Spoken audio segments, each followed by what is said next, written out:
যে যা কিছু আমার সামনে আছে, আসছে, আসবে, আল্লাহ সবকিছুই একমাত্র আপনার পক্ষ থেকেই আমার পর্যন্ত পৌঁছেছে, আমার কাছে আসছে।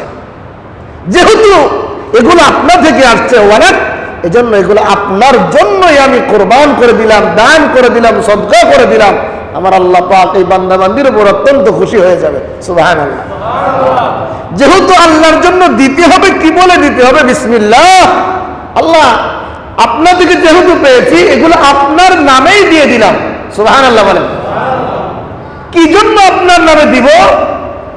এত কোটি কোটি টাকা, এত লক্ষ লক্ষ টাকার কোরবানি, দান, সদকা, মসজিদ, মাদ্রাসা, আল্লাহ সবকিছু আপনার নামে দিয়ে দিচ্ছি, সবকিছু আপনাকে দিয়ে দিচ্ছি, আপনাকে রাজি খুশি করার জন্য দিয়ে দিচ্ছি। আরে ভাই, কেন দিচ্ছি আমরা আল্লাহর নামে? আল্লাহর রাহে কেন দিচ্ছি? আল্লাহু আকবার। আল্লাহ যে আপনি বড়, আপনার মতো বড় আর কেউ নাই, আপনার মতো মালিক, আপনার মতো স্রষ্টা, আপনার মতো রব আর অদ্বিতীয় আর কেউ নাই আল্লাহ। এজন্য বিসমিল্লাহি আল্লাহু আকবার। যা কিছু আপনি দিয়েছেন, যা কিছু আমি পেয়েছি, সব কিছু আল্লাহ আপনার নামেই দিয়ে দিলাম, কোরবান করলাম।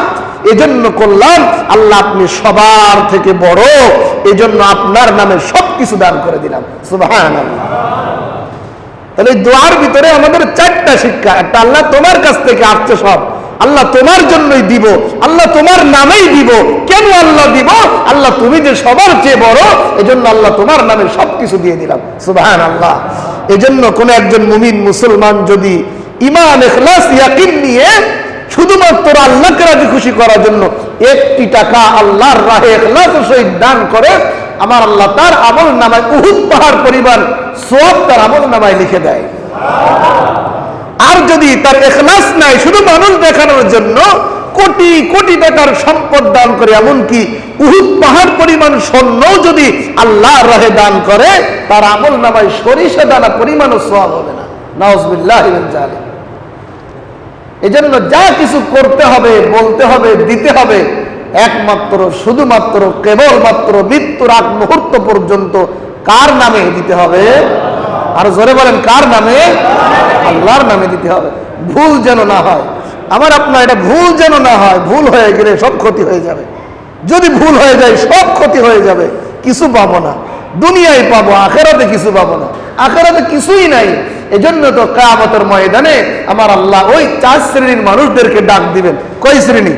4 শ্রেণীর মানুষদেরকে ডাক দিবেন। 1 নম্বর ডাক দিবেন ওই আলেমকে। ওই আলেমকে ডাক দিবেন। আল্লাহ পাক বলবেন, ও আলেম, দুনিয়ায় ইলম শিখেছিলা, এই ইলম অনুযায়ী তুমি কি করেছিলা? বলবে, আল্লাহ এই ইলম অনুযায়ী তো আমি আমল করেছিলাম, এই ইলম আপনি দান করেছিলেন, আমি ওয়াজ করেছিলাম, মানুষকে বুঝাইছিলাম, দিন শিক্ষা দিয়েছিলাম, নামাজ পড়িয়েছিলাম, তারাবিহ পড়েছিলাম, আয় আল্লাহ মানুষকে কোরআনের পথে, দিনের পথে দেখেছিলাম। আল্লাহ পাক বলবেন, না, এই যে কিরামান কাতিবিন ইয়ালামুনা মা তাফআলুন, 2টা সিসি ক্যামেরা আপনার আমার ঘাড়ের 2 কাঁধের ভিতরে আল্লাহ পাক দিয়েছে। আল্লাহ পাক ওপেন করে দিবেন, বলবেন, না, তুমি আলেম হয়েছিলে, দেখো মানুষ তোমাকে আলেম বলবে, মানুষ তোমাকে বক্তা বলবে, মানুষ তোমাকে বড় মুফতি বলবে, মানুষ তোমাকে মুহাদ্দিস বলবে, মানুষ তোমাকে ইমাম বলবে, মানুষ তোমাকে খতিব বলবে, মানুষ তোমাকে কি বলবে? এজন্যই তুমি দুনিয়ায় সবকিছু শিখেছিলা। দেখো তোমার আমলনামা নাই, নাই, আজ আমার কাছে তোমার দেওয়ার মতো কিছুই নাই। এই আলেমকে আল্লাহ পাক উপর করে জাহান্নামে নিক্ষেপ করবে। বলেন নাউযুবিল্লাহ। ওই দানশীলকে আল্লাহ পাক কিয়ামতের ময়দানে ডাকবেন, ও দানশীল, কেমনে দান করেছিলা? এত সম্পদ পেয়েছিলা, দান তো করেছিলা। হ্যাঁ আল্লাহ, কোটি কোটি টাকা দান করেছিলাম, মসজিদ বানিয়েছিলাম, মাদ্রাসা বানিয়েছিলাম।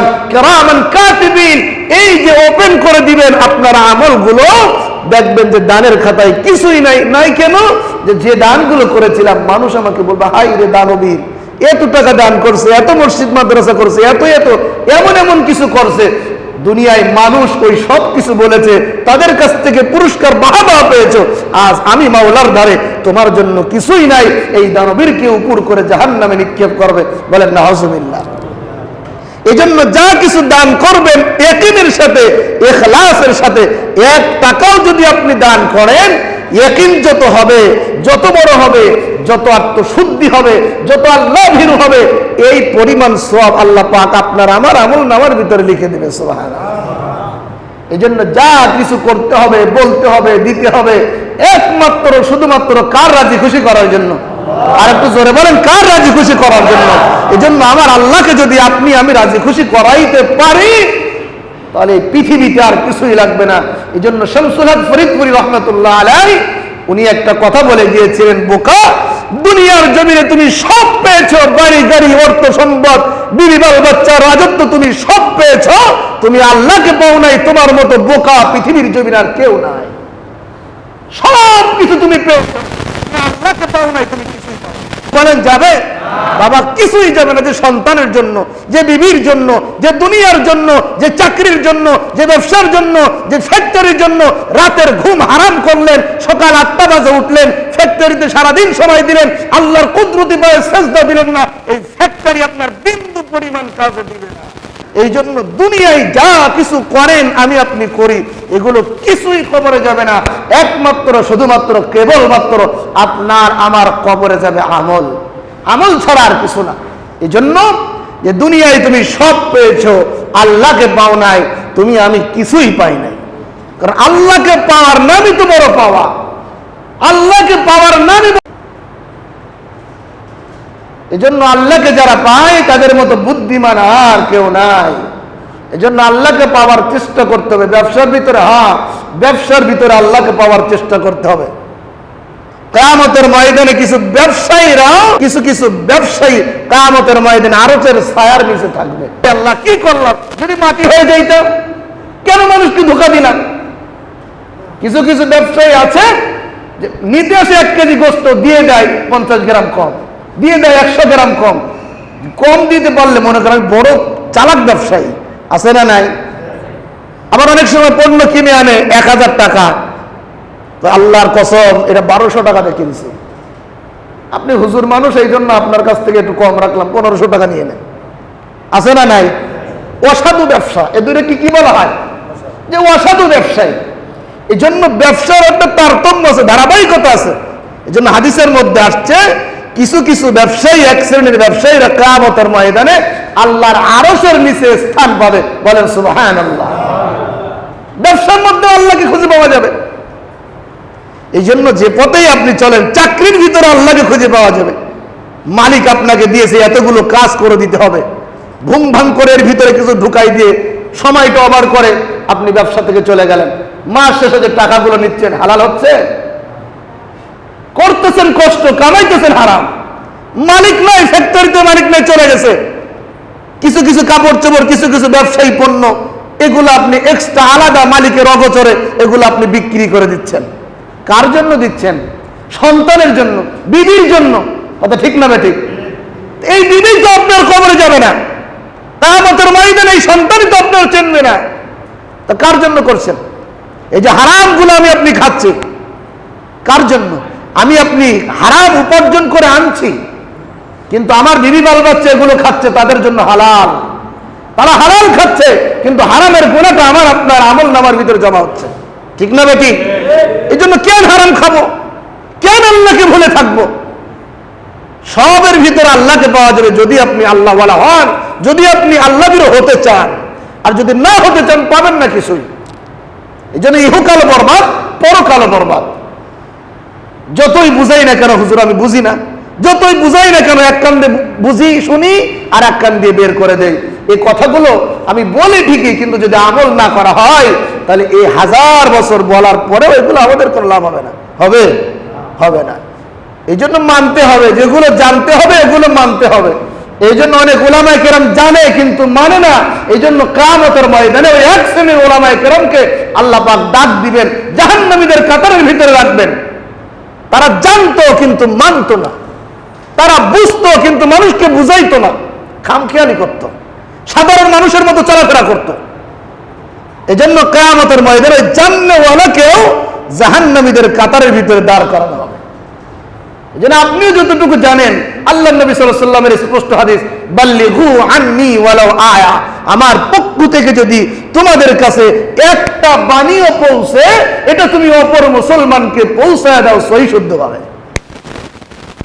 আমরা অনেকে জানি কিন্তু মানি না, মানুষকে দিন প্রচার করি না, বলি না। এক ভাই নামাজ পড়ে না, আমার আপনার পাশে পড়ে না, দোকানদারি করছে, তাকে বুঝায় বুঝায় মসজিদমুখী করা। আমার শ্রমিকগুলো ফ্যাক্টরিতে নামাজ পড়ে না, তাদেরকে নামাজের তালকিন দেওয়া, এর দ্বারা ব্যবসায় বরকত হবে। এই শ্রমিক যতগুলো সেজদা দিবে, প্রত্যেকটা সেজদার সওয়াব এক অংশ ওই মালিকের আমলনামায় জমা হবে। সুবহানাল্লাহ। দোকানে একজন কর্মচারী চাকরি করে, মালিক যদি সুযোগ দেয়, বেটা 5 ওয়াক্ত আযান দিবে, মসজিদে গিয়ে জামাতে এসে নামাজ পড়বা, এই শ্রমিকের যত সওয়াব হবে 1 ভাগ ওই মালিকের আমলনামায় আমার আল্লাহ লিখে দিবেন। সুবহানাল্লাহ। অনেক মহাজন আছে নামাজ পড়তে যায় না, ব্যবসায় বরকত কমে যাবে। দুদিন পরে ফ্যাক্টরির ভিতরে, দুদিন পরে দোকানের ভিতরে আগুন লেগে সব সরকার হয়ে গেছে। আছে না নাই? আছে। আল্লাহর মায়ের ঘরের বাইরে আছে না? আল্লাহ পাক আমাদের সবাইকে সহিহ বুঝ দান করার তৌফিক দান করেন, বলেন আমিন। আমি একটা আয়াত তেলাওয়াত করেছি এই সম্পর্কীয়, এই সম্পৃক্ত আয়াত। গত জুমার আগের জুমায় আলোচনা করছিলাম এই সম্পর্কে। 4টা পয়েন্টের কথা বলেছিলাম, 2টা পয়েন্টের আলোচনা আমি করেছিলাম। আয়াত তেলাওয়াত করেছি, আল্লাহ পাক রব্বুল আলামিন বলছে, ইয়াউমা লা ইয়ানফাউ মালু ওয়ালা বানুন ইল্লা মান আতাল্লাহা বিকলবিন সালিম। কিয়ামতের ময়দানে বিবি, বাল বাচ্চা, সন্তান, সন্তানাতি এ কিছুই কাজে আসবে না, ইল্লা মান আতাল্লাহ বিকলবিন সালিম। ওই কিয়ামতের ময়দানে শুধু বিশুদ্ধ একটি হৃদয় আল্লাহর কাছে কাজে লাগবে, বলেন সুবহানাল্লাহ। বিসমিল্লাহির রহমানির রহিম।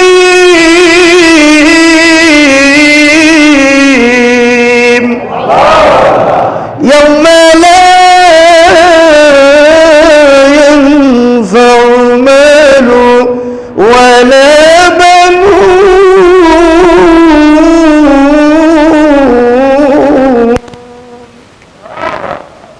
ইল্লা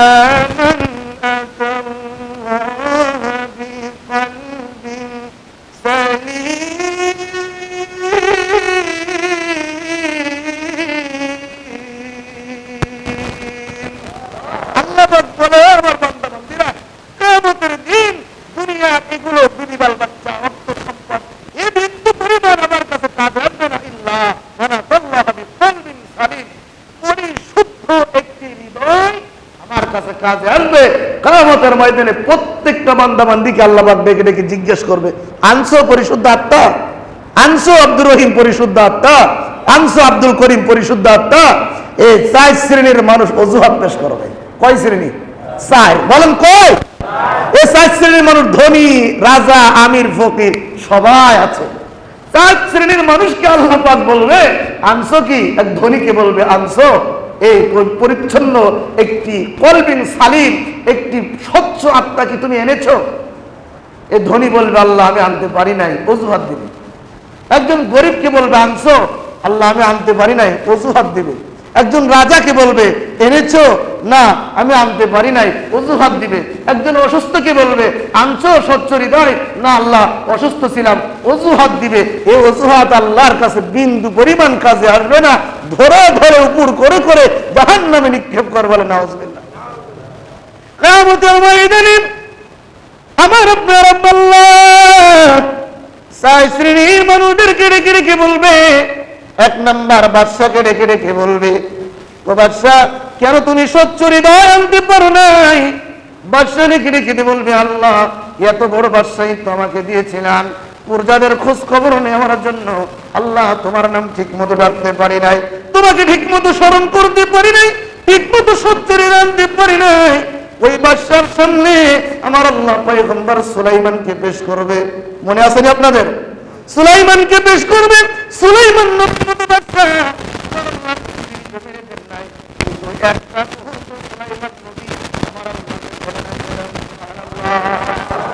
এক নম্বর পয়েন্টের আলোচনা এখানে শেষ। 2 নম্বর, আল্লাহ রাব্বুল আলামিন অসুস্থ ব্যক্তিকে ডেকে ডেকে বলে, অসুস্থ ব্যক্তি কেন তুমি একটা স্বচ্ছ হৃদয় আমার কাছে আনতে পারো নাই? অসুস্থ ব্যক্তি বলবে, আল্লাহ এমন অসুস্থ তুমি আমাকে দিয়েছিলা, ঠিক মতো ইবাদত করতে পারি নাই, আনতে পারি নাই। আমার আল্লাহ আইয়ুব নবীকে সামনে করবে। দেখো না ওই খতিব সাহেব ইমাম সাহেব মাঠে ময়দানে নামাজ করেছিল, কোরআন হাদিস কি রিসার্চ করে নাই। আইয়ুব নবীর মতো অসুস্থ পৃথিবীর জমিনে কেউ ছিল না, ভবিষ্যতেও হবে না, বর্তমানেও কেউ এমন অসুস্থ আর নাই। আইয়ুব নবী কেমন অসুস্থ কত জুমার আগেও বলেছিলাম। এ মুসলমান, আইয়ুব নবীর পুরাটা দেহ পোকামাকড়ে খেয়ে তছনছ করে ফেলেছে, এমনকি জিহ্বাটা শুধু বাকি ছিল। ওই জিহ্বাটাতে বলতো আল্লাহ, ওই জিহ্বাটাতে ডাকতো আল্লাহ, জিহ্বাটা দিয়ে বলতো আল্লাহ। চোখের সামনে হাত খায়, চোখের সামনে শরীর খায়। আইয়ুব নবী সব কিছু দেখে, কিন্তু বিন্দু পরিমাণ একটু শব্দ করে না। কেন রে, কেন মুসলমান, কেন করে না? আইয়ুব নবী বলে না, এই পোকা, এই মাখলুক, এটা আল্লাহ সৃষ্টি করেছে, আমার শরীর আল্লাহ সৃষ্টি করেছে। আল্লাহর সৃষ্টি মাখলুক, আল্লাহর সৃষ্টি, এই শরীরকে খাবে। এখানে আমি আইয়ুব নবীর বলার কোন ওয়ে নাই। এই জন্য আইয়ুব নবী কোনো আফসোস করে না। যে সময় পোকাটা জিহ্বার ভিতরে কামড় লাগিয়ে দেয়, আইয়ুব নবী দুফোঁটা চোখের পানি ছেড়ে দিয়ে আল্লাহকে ডেকে ডেকে বলে, আসমানের আয় আল্লাহ, হাত পঙ্গ প্রত্যঙ্গ সব খেয়েছে, কোনো আফসোস নাই, শুধু জিহ্বাটা বাকি রয়েছে। আল্লাহ তোমার কাছে অনুনয় বিনয় করে, আল্লাহ জিহ্বাটা যেন পোকাই না খায়, কারণ যে জিহ্বা দিয়ে তোমার নাম আল্লাহ বলি, ওই জিহ্বা যদি পোকাই খেয়ে নাই, কোন জিহ্বা দিয়ে আল্লাহ ডাকবো? আল্লাহু আকবার। আইয়ুব আলাইহিস সালাতু ওয়াস সালাম এত পরিমাণ অসুস্থ যে নিজের চোখে দেখে যে পোকামাকড় মাথা খায়, কান খায়, শরীরগুলো অঙ্গ প্রত্যঙ্গ খায়, এমন অসুস্থ আমি আপনি হয়তো বা কোনোদিন চোখে দেখি নাই। কথা ঠিক না ভুল? এমন তো অবস্থাতেই আইয়ুব নবী আমার আল্লাহকে বিন্দু পরিমাণ বলে নাই, ঠিক কিনা? এই জন্য অসুস্থ ব্যক্তির যখনই জবাব দিবে আল্লাহ, আইসিইউতে ছিলাম, সিসিইউতে ছিলাম, হাসপাতালের বেডের মধ্যে ছিলাম, আয় আল্লাহ পঙ্গু হয়ে গেছিলাম, মসজিদে আসতে পারি নাই, আয় আল্লাহ অন্ধ ছিলাম, মসজিদে আসতে পারি নাই। কিয়ামতের ময়দানে এই অসুস্থ ব্যক্তিকে বিন্দু পরিমাণ ছাড় দেবে না। আইয়ুব নবীকে সামনে উপস্থিত করবেন, বলবেন এর চেয়ে বেশি অসুস্থ তুমি ছিলা না, যাও যাও, উপর করে তাকে জাহান্নামে নিক্ষেপ করা হবে। নাউজুবিল্লাহ। কারণ কি, অন্ধ ব্যক্তি যে দুটো চোখে দেখে না, তাকেও রুখসত দেওয়া হয় নাই। আল্লাহ নবী, বিশ্ব নবী রাহমাতুল লিল আলামিন মসজিদে নববীর ভিতরে বসা অন্ধ সাহাবী চলে এসেছেন।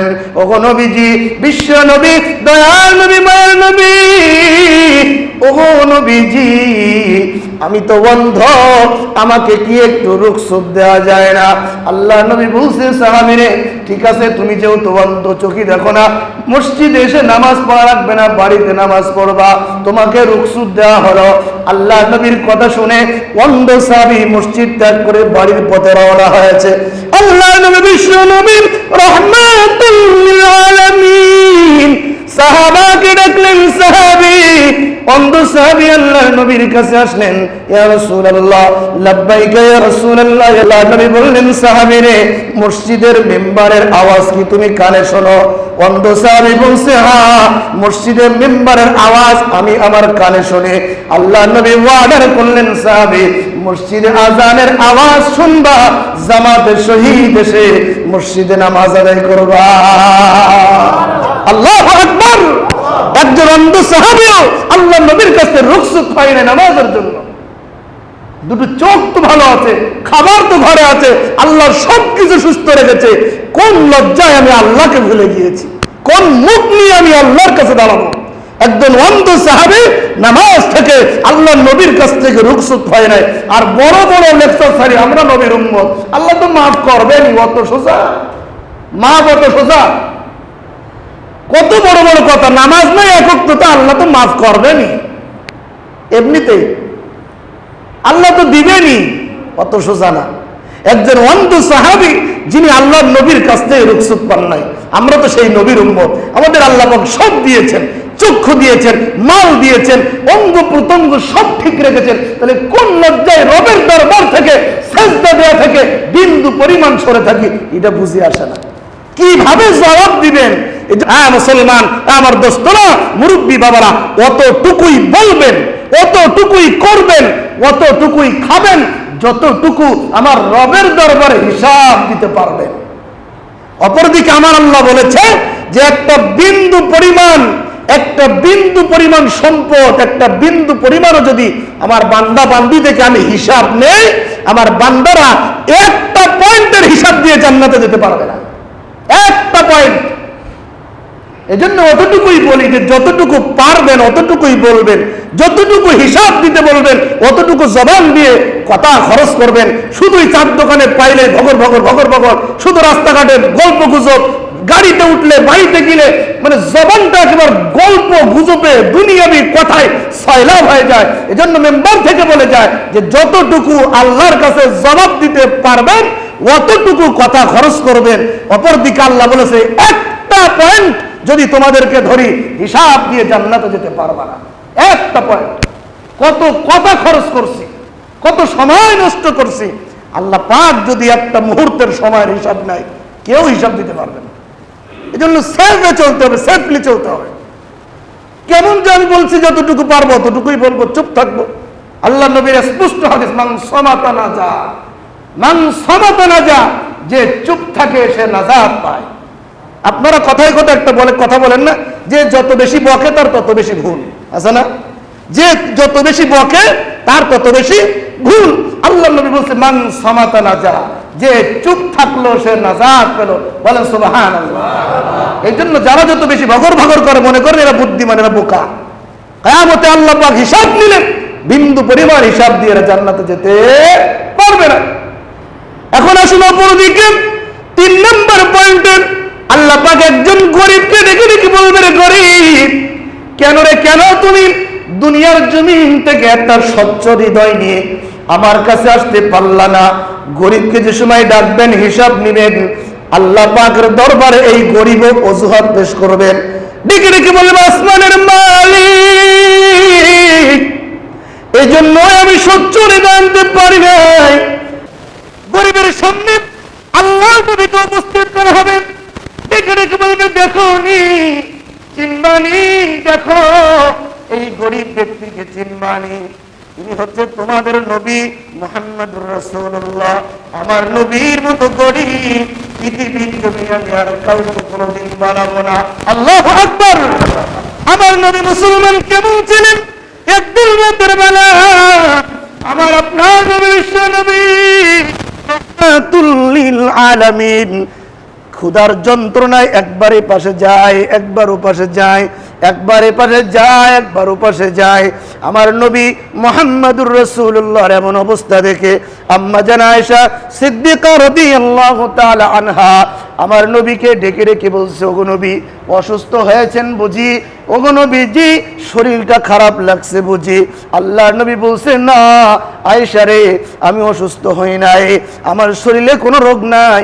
ওগো আয়েশা, আজকে 4টা দিন হয়ে গেল আমি আমার পেটের ভিতরে এক লোকমা খাবার ঢুকাইতে পারি নাই। আল্লাহু আকবার। আয়েশা, আমি নবী আজকে 4টা দিন অতিবাহিত হয়ে যায়, পেটের ভিতরে এক লোকমা খাবার ঢুকাইতে পারি নাই, ক্ষুধার যন্ত্রণায় আমি ছটফট করছি রে আয়েশা। ওগো আয়েশা, এত পরিমাণ ক্ষুধার যন্ত্রণায় আমার ঘুম আসে না।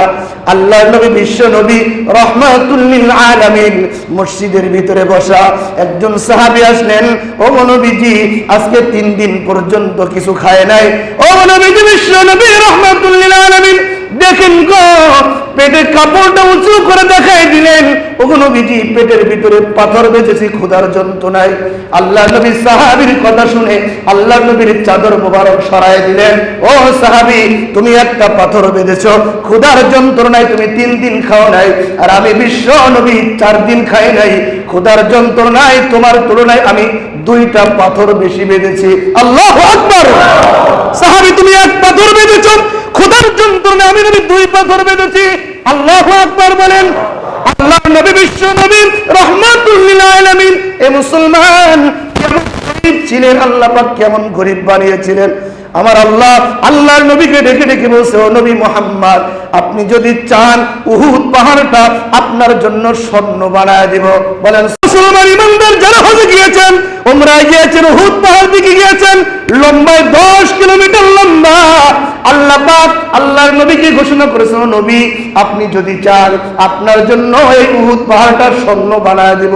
আল্লাহু আকবার। নবী উহুদ পাহাড় স্বর্ণ নিতে আল্লাহকে ডেকে ডেকে বলছে, আল্লাহ মৃত্যুর আগ পর্যন্ত আপনি আমাকে গরিব অবস্থায় রাখবেন। বলেন সুবহানাল্লাহ। আয় আল্লাহ, যতদিন আপনি আমাকে দুনিয়ার জমিনে বাঁচিয়ে রাখবেন, আপনি আমাকে গরিব অবস্থায় রাখবেন। ওগো আল্লাহ, যতদিন দুনিয়ার জমিনে আমাকে রাখবেন, যেদিন আপনি আমাকে মৃত্যু দিবেন, মৃত্যুর আগ মুহূর্ত পর্যন্ত গরিব অবস্থায় আমাকে মৃত্যু দিবেন। সুবহানাল্লাহ। আল্লাহর নবী তৃতীয় নম্বর দোয়া করে, আল্লাহ কিয়ামতের ময়দানে আপনি আমাকে এই গরিবদের সাথে জান্নাত দিবেন। সুবহানাল্লাহ। এইজন্য দুনিয়ার জমিনে যত নবী এসেছে, যত রাসূল এসেছে, আল্লাহর নবী ঘোষণা দিয়ে গেছেন, আমার উম্মতের আগে অন্য কোন উম্মত জান্নাতে যাবে না। আল্লাহু আকবার। আল্লাহ নবী তিনটা দোয়া, উহুদ পাহাড় স্বর্ণ হোক, আল্লাহ নবী এটা চায় নাই। আল্লাহ নবী বলেছে, আল্লাহ আপনি আমাকে যতদিন বাঁচায় রাখবেন গরিব বানায় রাখিয়েন, যে সময় মৃত্যু দিবেন গরিব অবস্থায় মৃত্যু দিয়েন। ওগো আল্লাহ, যে সময় কিয়ামতের ময়দানে হাসর নিকাশ কায়েম হয়ে যাবে, এই গরিবদের সাথে আপনি আমাকে জান্নাত দিয়েন। সুবহানাল্লাহ। গরিব, এই এত পরিমাণ আল্লাহর নবী গরিব ছিলেন, এই গরিব থাকা অবস্থায় বিন্দু পরিমাণ আমার নবী আমার আল্লাহকে ভুলে নাই। বলেন আল্লাহু আকবার। ভুলে নাই, বিন্দু পরিমাণ ভুলে নাই। সাহাবায়ে কেরাম আল্লাহর নবীকে এবং আল্লাহকে ক্ষুধার যন্ত্রণা সহ্য করেছে, বিন্দু পরিমাণ নবীকেও ভুলে নাই, আল্লাহকেও ভুলে নাই। বলেন আল্লাহু আকবার। হযরত আবু হুরায়রা রাদিয়াল্লাহু তাআলা আনহু, যার থেকে সবচেয়ে বেশি হাদিস বর্ণিত, আবু হুরায়রা ক্ষুধার যন্ত্রণায় ছটফট করেছে। মানুষ মনে করেছে আবু হুরায়রার মিরিগি রোগ হয়েছে, এজন্য আবু হুরায়রাকে অনেক সময় টর্চার করা হয়েছে। আবু হুরায়রা রাদিয়াল্লাহু তাআলা ক্ষুধার যন্ত্রণাতে এমন ভাবে ছটফট করেছে, মানুষ মনে করেছে আবু হুরায়রার মিরিগি রোগ হয়েছে। ক্ষুধার যন্ত্রণা সহ্য করেছেন, এজন্য আবু হুরায়রা রাদিয়াল্লাহু তাআলা জান্নাত পেয়েছে। বলেন সুবহানাল্লাহ। হযরত বেলাল হাবশী, তার বাবাও ছিল গোলাম, হযরত বেলালও ছিল গোলাম, ক্ষুধার যন্ত্রণা সহ্য করেছে, বিনিময়ে আল্লাহকে পেয়েছে। কিয়ামতের ময়দানে আমার নবী যেদিন মিরাজে গিয়েছেন, জান্নাত পরিদর্শন করেছেন, জাহান্নাম পরিদর্শন করেছেন। জান্নাত যে সময় পরিদর্শন করেন, দেখে জান্নাতের ভিতরে কেমন জানি খসখসা খসখসা আওয়াজ। বুখারী শরীফের হাদিসের মধ্যে আসছে, সামিআতু আন্না খসখসা আলাইয়া নালাতান ফিল জান্নাহ। জিবরাইলকে ডেকে ডেকে বলে, জিবরাইল আমি নবীর সামনে যাই, পিছন দিয়ে কেমন জানি জুতার আওয়াজ আমি নবীর কানে আসে। বলেন না আল্লাহু আকবার। আর একবার বলেন আল্লাহু আকবার। জিবরাইল বন্ধু জানতে চাই কিসের আওয়াজ। আল্লাহ নবী বিশ্ব নবীর আনসারে জিবরাইল বলছে, এটা সাধারণ কোন আওয়াজ না, এটা আপনার সাহাবী হযরত বেলালের পায়ের খরমের আওয়াজ আমার আল্লাহ আপনার কানের ভিতরে ফিট করেছে। সুবহানাল্লাহ। ক্ষুধার যন্ত্রণা সহ্য করেছেন, নৈরাশ হয় নাই, আল্লাহকে ভুলে নাই, দিন ধর্ম ইসলামকে ভুলে নাই। আর যদি বাড়ির ভিতরে একটু খাবার না থাকে, ও মুসলমান, আল্লাহর নবীর মতো গরিব তো আল্লাহ আমাদের কাউকে বানায় নাই। আল্লাহ নবী ক্ষুধার যন্ত্রণায় 3 দিন ক্ষুধার যন্ত্রণায় পেটের ভিতরে পাথর বেঁধেছিলেন। একটু হাত উঠান হুজুর, আমি ক্ষুধার যন্ত্রণায় একটা দিন পেটের ভিতরে পাথর বেঁধেছি। কেউ আছে? জোরে বলেন আছে? কত ভাত নষ্ট করে ফেলছেন ডাস্টবিনে। দেখেন ডাস্টবিন গুলো, বিশেষ করে ঢাকা শহরের অবস্থা আছে না নাই? কত খাবার অপচয় হচ্ছে, তারপরে বলে আল্লাহ কিছু দেয় নাই। আছে না নাই? না শুকরিয়া। ইন্নাল্লাহা মা'আস সাবিরিন, আমার আল্লাহ বলছে সবরের সাথে থাকো, যারা সবরকারী হবেন আমি আল্লাহ তাদের সাথে আছি। বলেন সুবহানাল্লাহ। এই জন্য কিয়ামতের ময়দানে গরিবদেরকে ডাক দিবে, কেন স্বচ্ছ হৃদয় আনতে পারলা না? ইল্লা মান আতাল্লাহা বিকলবিন সালিম। আল্লাহ বলবে, ও গরিব, কেন স্বচ্ছ একটি হৃদয় আনতে পারলা না? বলবে আল্লাহ গরিব ছিলাম। আল্লাহ পাক নবী মুহাম্মদ রাসূলুল্লাহ সাল্লাল্লাহু আলাইহি সাল্লামকে ওই গরিবের সামনে আসবে, দেখোনি চিনতে পারোনি, তার চেয়ে কি গরিব ছিল? ক্ষুধার যন্ত্রণা 3 দিন পেটে পাথর বেঁধেছিল, ক্ষুধার যন্ত্রণা রাত্রে ঘুম হয় নাই, ছটফট করেছিল। আল্লাহ তা তো না, যাও এখন উপর করে জাহান্নামের ভিতরে গরিবকে নিক্ষেপ করবে। বলে নাউজুবিল্লাহ। গরিব থাকা ভালো। গরিব অবস্থাতেই আল্লাহর নাম বেশি বেশি স্মরণ হয়। আল্লাহ নবী গরিব ছিলেন, আল্লাহ নবী দোয়া করেছেন আল্লাহ গরিব অবস্থায় রাখেন, আল্লাহ গরিব অবস্থায় মৃত্যু দেন, আল্লাহ এই গরিবদের সাথেই আপনি জান্নাত দেন। বলেন সুবহানাল্লাহ। এই জন্য যারা গরিব নৈরাশ হবেন না, আল্লাহকে বেশি বেশি ডাকবেন, সবর করবেন, আল্লাহ পাক অবশ্যই আপনাকে আমাকে আল্লাহর নবীর সাথে জান্নাত দিবে। সকলে বলছি আমিন।